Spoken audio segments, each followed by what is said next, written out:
Soda robežas tiesneši iedos sodus, un tas varbūt nojauca no ritma bišķiņa. Izskatās, ka savu vietu es komandu atgūs, vai tomēr vēl būs jāpacīnās par vietu zem saules? Es domāju, ka mums ir diezgan liela konkurence visos posteņos, un es domāju, ka būs vienmēr jācīnās un jāpierāda sevi.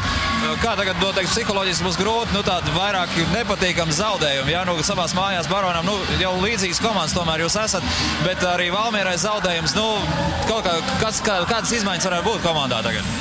Īstenībā man grūti teikt, to arī jāprasa komandas menedžeriem un treneriem, bet es domāju, ka mēs nevaram spēlēt tā visu laiku augšā lejā ar kritumiem tik lieliem, jo, kad mums ir +8, ja mēs iemestu pāris ātros, es domāju, mums būtu daudz vieglāk uzvarēt, bet, mēs zaudējām, es uzskatu, savu kļūdu dēļ. Paldies! Paldies! Mēs no jums atvadamies līdz nākamajai sestdienai. Nākamā sestdiena ļoti interesanta spēle.